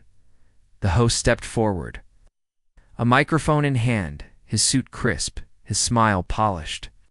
He thanked the sponsors, the parents, the volunteers, his voice bouncing off the walls with an ease that came from doing this year after year. Then came the moment, the announcement of the winner. The crowd leaned forward as one breath held, anticipation hanging in the silence between words. Names were on the tips of tongues, whispered in guesses. The boy in the blazer. The girl in the red dress with a portfolio thick enough to fill a shelf. The contestants who had arrived with rolling racks and teams to set up their work. No one whispered Aaliyah's name. No one expected the girl with the plastic bag, the hoodie, the wire hangers, and then the host said it. Clear, steady, undeniable. This year's Youth Design Showcase winner is Aaliyah M. For a heartbeat, the room froze. In the air, like it didn't belong there, like it had slipped out by accident. Murmurs rippled, a few sharp intakes of breath, heads swiveling toward the back where she sat. Aaliyah's chest tightened, her grip on her notebook so tight her knuckles ached. She thought she had misheard. She thought maybe the sound had tangled in the speakers. But then the applause began, hesitant at first, a smattering of hands clapping in uncertain rhythm. The hesitation lasted only a moment. The claps grew louder, more certain, until the sound filled the room, rolling over her in waves. The applause wasn't for someone else. It was for her. Aaliyah sat frozen in her chair, eyes wide, her body refusing to move, even as faces turned toward her, even as the host gestured with an open hand for her to come forward. She had imagined rejection so many times that victory didn't feel real. Somewhere, behind her, a quiet sound broke through the applause. Her mother, standing near the wall at the very back, pressed her hands to her mouth, her shoulders shaking. Tears slipped freely down her face, but she didn't make a scene. She cried the way she had lived, quietly, steadily, with a strength that made even her grief feel dignified. Aaliyah saw her just long enough to catch the glint of tears, and it was that, more than the clapping, that pushed her to her feet. Her legs felt weak as she stood, her backpack sliding to the floor with a soft thud. She walked slowly down the aisle, every step echoing, every eye fixed on her. She didn't try to smile. She didn't look for approval. She held her notebook against her chest, the same way she had in the corner when no one noticed her. Now they all did, but she stayed the same, quiet, steady. Moving forward without rushing, when she reached the stage, the host extended a hand. She placed hers in his briefly, her fingers trembling, her eyes lowered.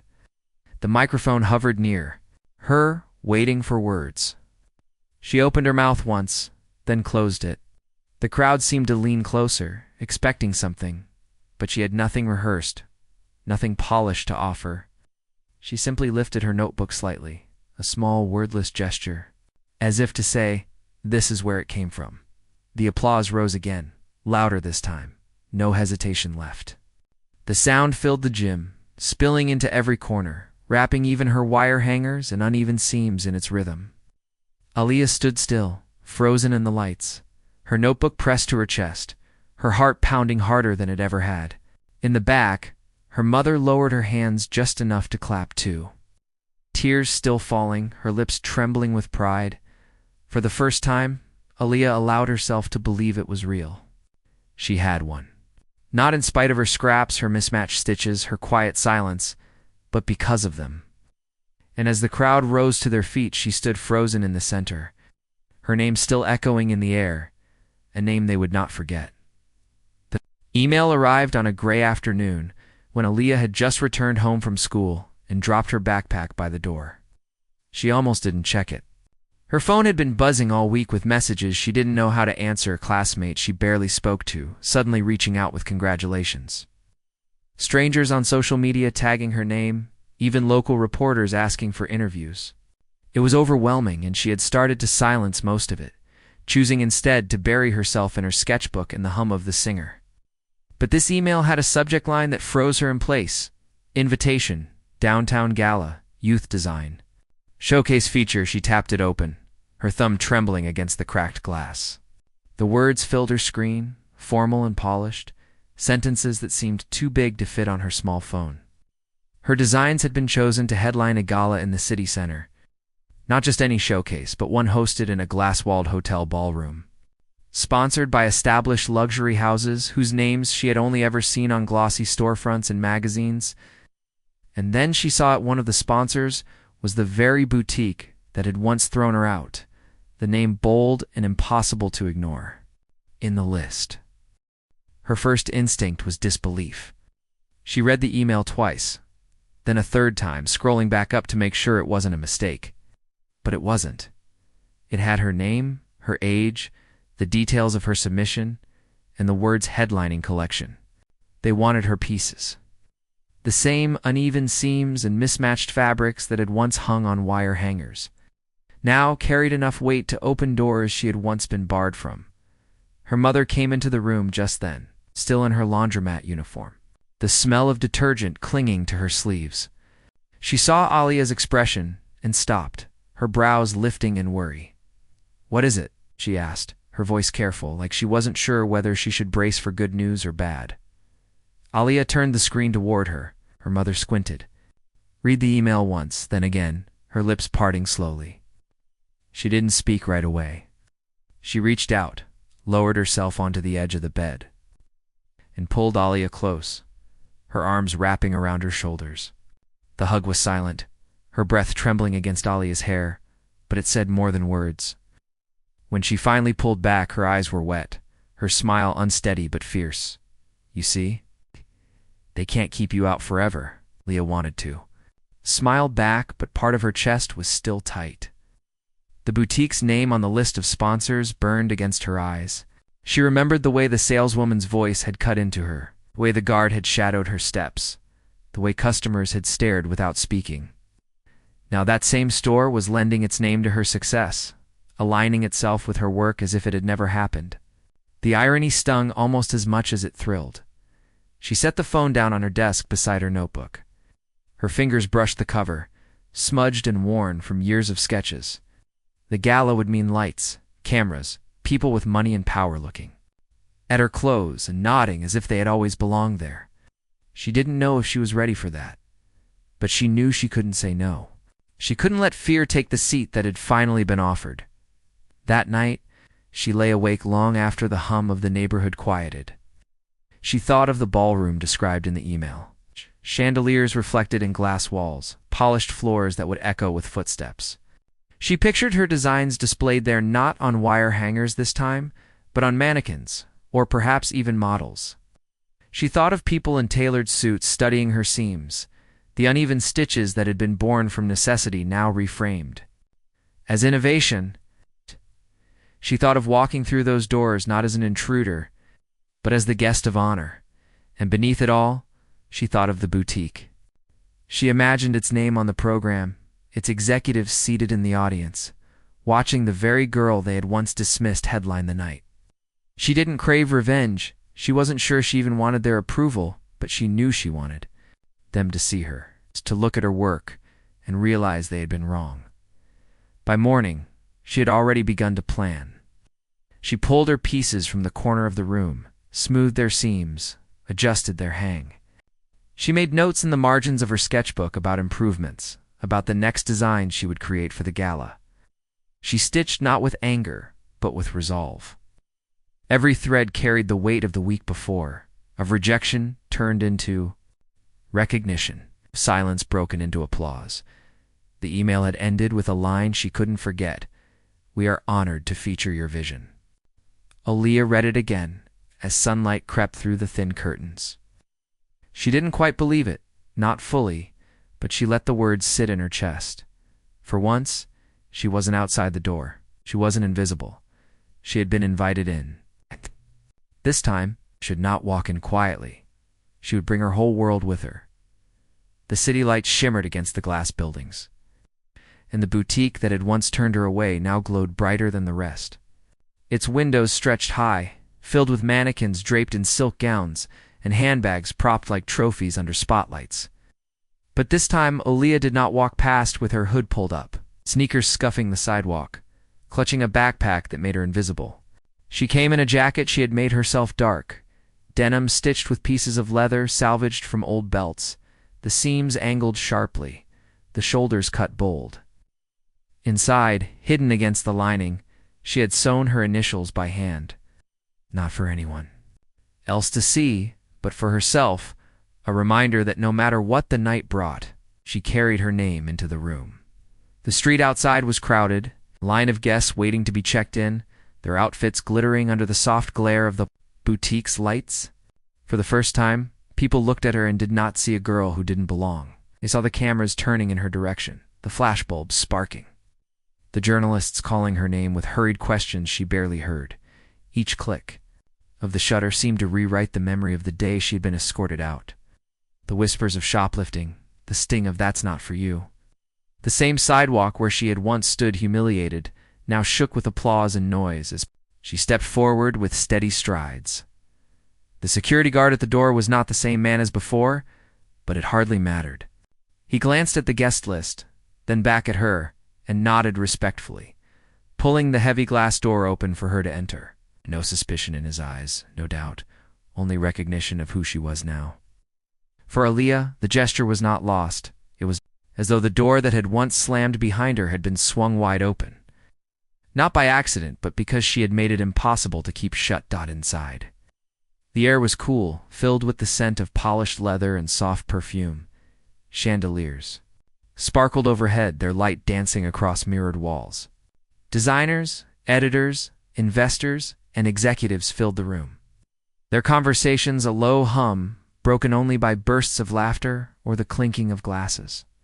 And there, woven into the event's banners, the boutique's logo gleamed alongside the others, a sponsor of the gala. It's an emblem of luxury that had once decided she was unworthy of standing within its walls. Now, not only was she inside, she was here as the headlining designer.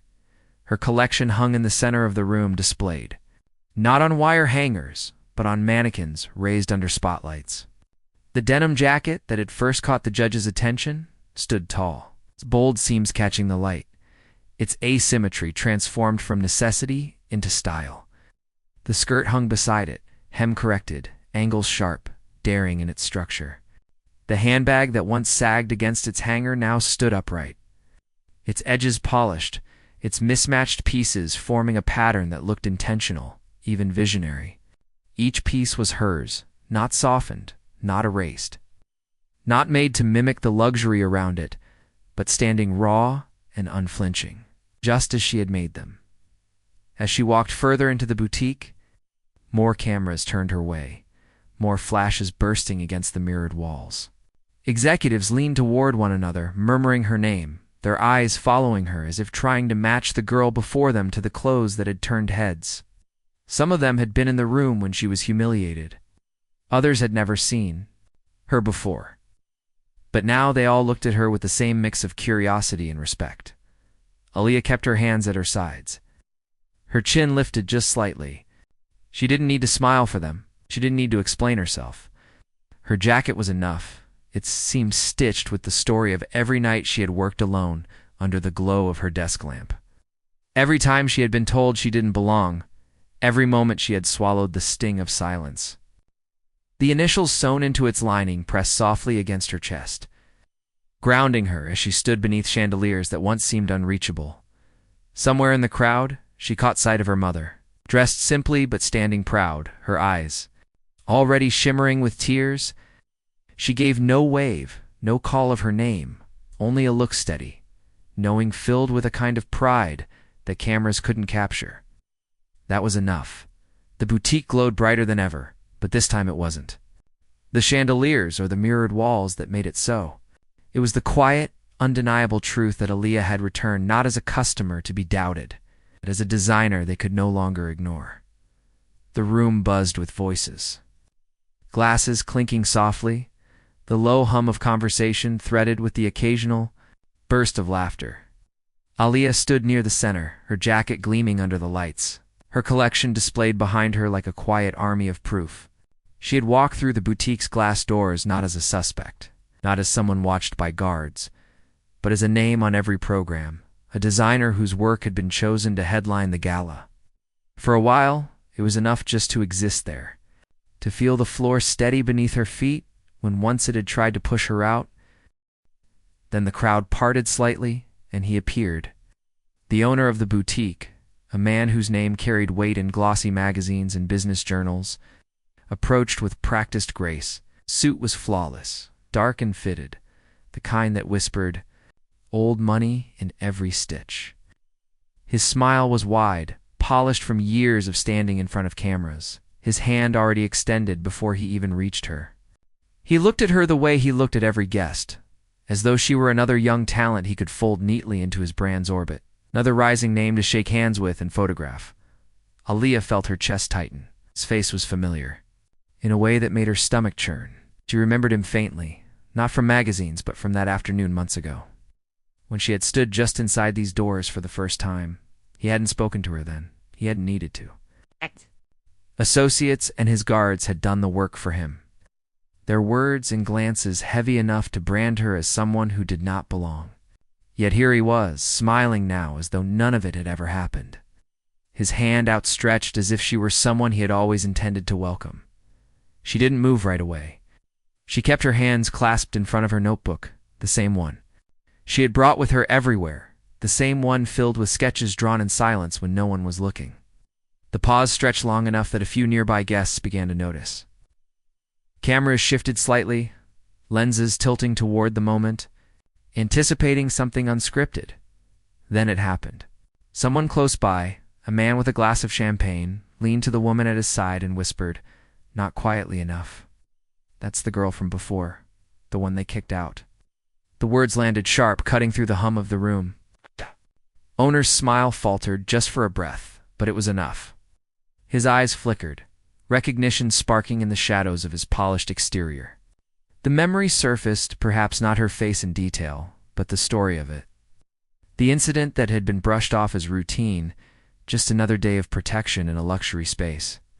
But now that same girl stood here as the headlining designer. With cameras trained on her and executives watching, the silence spread quickly. It wasn't loud, not dramatic, but it rippled outward in a way Aaliyah felt in her chest. Conversations softened, eyes turned. The applause and laughter that had filled the boutique minutes ago dimmed into a quiet that pressed against her skin. She didn't move. She didn't need to. The weight of the moment was enough. The owner's hand, still extended, hovered between them. His smile didn't vanish completely, but it no longer looked effortless. It looked strained, the kind of smile that held more questions than warmth. He lowered his hand slowly, glancing around as if searching for a script, a way to smooth over the truth that had just cracked the surface. Aaliyah stayed still, her notebook pressed against her jacket, her initials sewn inside the lining, resting just over her heart. She didn't speak. She didn't need to remind him of the day he had turned away without a word, while others ushered her out. The silence between them carried it all. The insult, the dismissal, the humiliation she had swallowed. And now, the return. The guests shifted uncomfortably, unsure where to rest their eyes. Some glanced at the owner, waiting for him to recover. Others turned to Aaliyah, curiosity burning in their stares. The cameras clicked, capturing the exact moment when power stumbled. When silence spoke louder than words, her mother standing at the back of the room, dabbed at her eyes with the corner of her sleeve. But even from that distance, Aaliyah could feel her pride. Malik, who had somehow found a way in with a borrowed jacket and an eager grin, stood at her side quietly, his hand brushing her elbow like an anchor. Neither of them needed to say anything. The owner finally cleared his throat, his voice low, rehearsed charms slipping as he murmured something about her remarkable work. But the words barely mattered. The damage was done. Everyone in the room had seen the pause, the falter, the silence that revealed more than any speech could. Aaliyah met his eyes for the first time, steady and unflinching. She didn't offer her hand, she didn't offer forgiveness. She simply stood there, her designs glowing behind her under the lights, her jacket pressed firm against her shoulders, her initials stitched inside like armor. The silence lingered, thick and undeniable.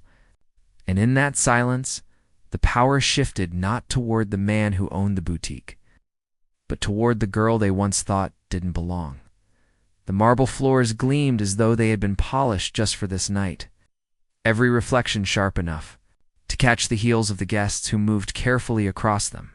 Chandeliers poured light onto the showroom, bouncing across glass cases that held handbags, shoes, and jewelry, each piece curated to announce wealth and exclusivity.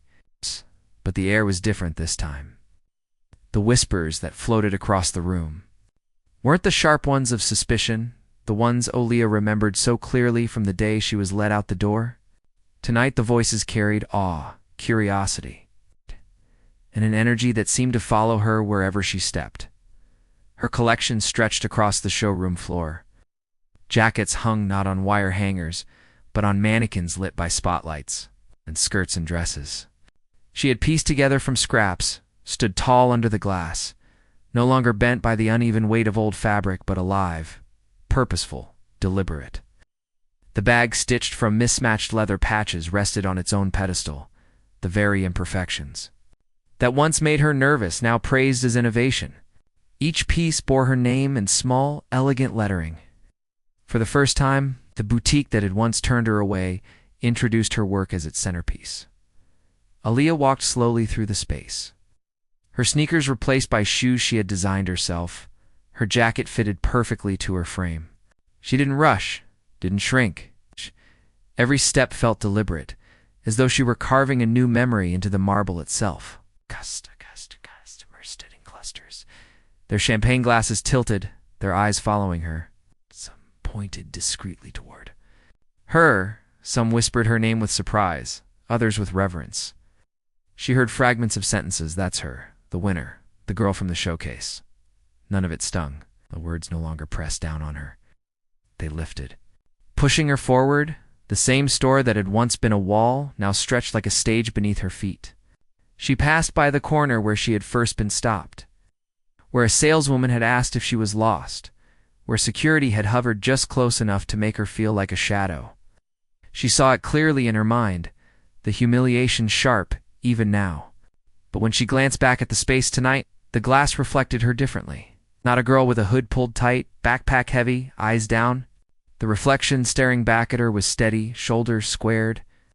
A designer who belonged not because the boutique had decided it, but because she had made it so. A camera flash sparked, then another. Photographers who had once ignored her now scrambled to capture every angle, not of her discomfort, but of her triumph. The red carpet laid at the entrance had been meant for all the guests, but she realized now it was hers. Every spotlight seemed to follow her, every whisper building into something undeniable. Her mother stood near one of the displays, her uniform long since changed into a simple dress, her hands folded as though she didn't know what to do with them. Tears shone at the corners of her eyes, but she didn't cry fully. She simply watched, the pride on her face louder than any applause. Malik was nearby too, his grin wide, his phone raised to capture the moment, though he lowered it often just to look at her directly, shaking his head like he couldn't believe what he was seeing. Executives in tailored suits approached her now, eager to offer their congratulations, their words polished with the kind of respect reserved for people they wanted to remember. Aaliyah listened politely, nodded once or twice, but she didn't bend under the weight of their attention. She didn't need to. The room already belonged to her. The whispers never stopped, circling her like the hum of electricity in the walls. But they no longer carried judgment, they carried wonder. Customers pointed not at what she wore, but at the work she had made, speaking of it as though it were something rare, something they wanted to touch, to own, to carry. The same girl who had once been told not to touch the displays now had her own behind the glass. Aaliyah reached the center of the showroom, her jacket warm against her skin, the initials sewn inside pressing like a heartbeat over her chest. She turned slowly, letting the moment stretch, her eyes sweeping across the chandeliers, the marble, the glass. She felt the memory of the humiliation still lingering in the walls, but it no longer defined the space. She had filled it with something else: her work, her name, her presence. The red carpet wasn't just the one outside the door. It stretched beneath her feet now with every step she took through the showroom, through whispers turned to awe, through a silence that no longer erased her, but elevated her. The girl who had once been escorted out now walked as though she had always been meant to enter. And in that moment, under the lights, surrounded by the world that had once shut her out, she owned the room completely,